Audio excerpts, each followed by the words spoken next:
Hello बच्चों, चलिए प्रश्न को पढ़ते हैं। उत्प्रेरक तथा एंजाइम में कोई दो अंतर लिखिए। इस प्रश्न में है उत्प्रेरक और एंजाइम के बीच में कोई दो अंतर बताने हैं। तो आइए देखते हैं। सबसे पहले जो है बात करेंगे इस प्रश्न में मुख्य अवधारणा की। तो देखते हैं सबसे पहले कि एंजाइम क्या होते हैं।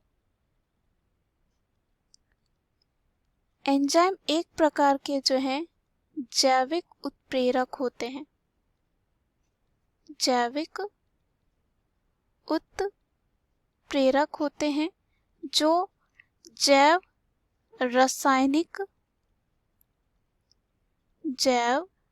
रासायनिक अभिक्रियाओं की दर को बढ़ा देते हैं।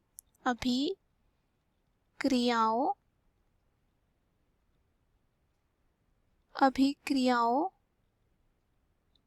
की दर को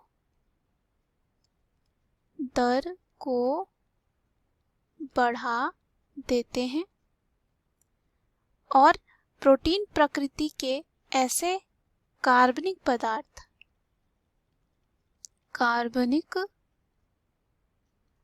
पदार्थ जो जीवित कोशिकाओं में उत्प्रेरक का कार्य करते हैं, एंजाइम कहलाते हैं। एक जो है एंजाइम उत्प्रेरक हो सकता है, सामान्य उत्प्रेरक हो सकता है। तो यहाँ अगर हम बात करें इन दोनों के बीच में अंतर की, तो एक हमें उत्प्रेरक दे रखा है सामान्य उत्प्रेरक, और एंजाइम जो है ये भी क्या होता है उत्प्रेरक, यानी कि कह सकते हैं एंजाइम उत्प्रेरक। तो इन दोनों के बीच में जो है अंतर को देखते हैं। इस प्रश्न में हमें अंतर पूछा गया है, वो भी सिर्फ दो। उत्प्रेरक और एंजाइम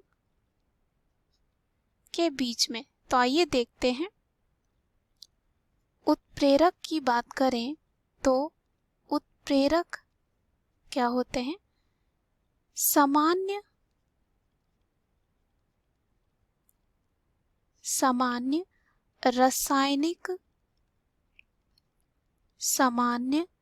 रासायनिक अभिक्रियाओं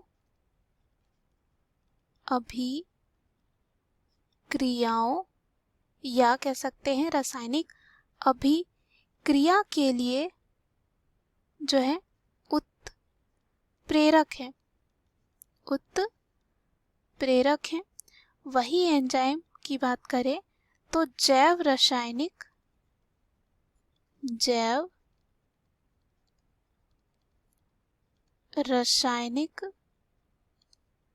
अभिक्रिया के लिए जो है एंजाइम उत्प्रेरक होते हैं। ये उत्प्रेरक सामान्य रासायनिक अभिक्रियाओं के लिए उत्प्रेरक है। वही एंजाइम की बात करें तो जैव रासायनिक अभिक्रिया के लिए उत्प्रेरक होते हैं। दूसरे अंतर की बात करें तो सामान्य उत्प्रेरक या जो उत्प्रेरक होता है ये किसी निश्चित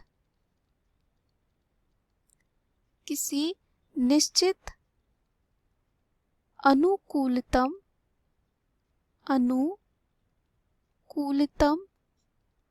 ताप पर ही कार्य करते हैं, ताप पर ही जो है काम करते हैं।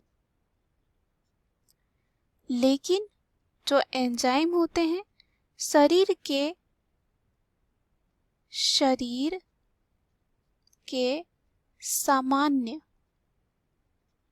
सामान्य ताप व pH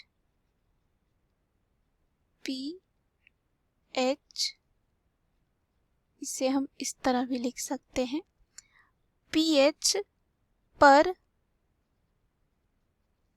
सक्रिय होते हैं। हमने देखा उत्प्रेरक किसी निश्चित अनुकूलतम ताप पर ही कार्य करते हैं वही एंजाइम शरीर के सामान्य ताप व पीएच पर जो है सक्रिय होते हैं, यानी कि कार्य करेंगे। मुख्य अवधारणा के आधार पर हमने सिद्ध कर लिया है उत्प्रेरक और एंजाइम के बीच में अंतर क्या है। आशा करती हूँ यह उत्तर आपको समझ में आया होगा। धन्यवाद।